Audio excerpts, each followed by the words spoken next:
আমরা সবাই কি আসছে না দেশ গড়ো একসাথে, দেশ গড়ো একসাথে, দেশ গড়ো একসাথে, দেশ গড়ো একসাথে, দেশ গড়েছে জিয়া, দেশ গড়েছে শহীদ জিয়া।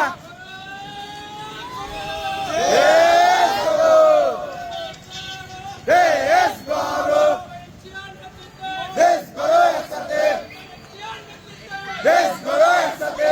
কেন্দ্র নেতার আগমন, চাঁপাইবাসীর পক্ষ থেকে লাল গোলাপ শুভেচ্ছা, শ্রমিক দলের পক্ষ থেকে লাল গোলাপ শুভেচ্ছা, পাঠান ভাইয়ের পক্ষ থেকে লাল গোলাপ শুভেচ্ছা, রিপন ভাইয়ের পক্ষ থেকে লাল গোলাপ শুভেচ্ছা, রানা ভাইয়ের পক্ষ থেকে লাল গোলাপ শুভেচ্ছা, জীবন ভাইয়ের পক্ষ থেকে লাল গোলাপ শুভেচ্ছা।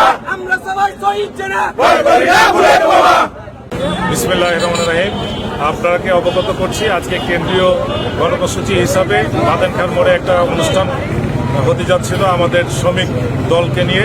শ্রমিক দলের চাঁপাইনবাবগঞ্জ জেলা যে একটা সাংগঠনিক টিম আসার কথা ছিল, কিন্তু রাজশাহীতে আসার পথে তারা গাড়ি অ্যাক্সিডেন্ট করেছে এবং রাজশাহী থেকেই তারা কিছু নেতাকর্মী ফেরত গিয়েছেন ট্রিটমেন্টের কারণে।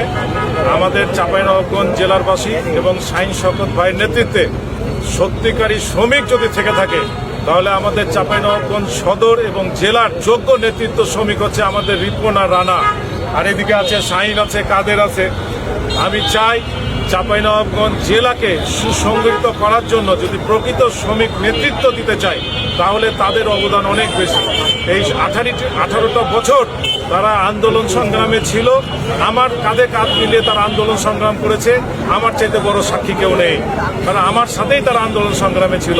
আমি আশা করব এবং শাহিন ভাই আমাদের সাংগঠনিক বিভাগের সাংগঠনিক সম্পাদক, ওনার মাধ্যমে এবং দেশনেত্রী বেগম খালেদা জিয়া এবং তারেক রহমান সাহেবের নির্দেশক্রমে চাঁপাইনবাবগঞ্জের যে জেলা কমিটি যে দিবে শ্রমিক দলের, তাদেরকে যোগ্য নেতৃত্ব দিয়ে এই জেলাকে গতিময় করার জন্য সংগঠনকে উর্বর শক্তিশালী করার লক্ষ্যে কাজ করবে, এই আশা ব্যক্ত করছি। আসসালামু আলাইকুম।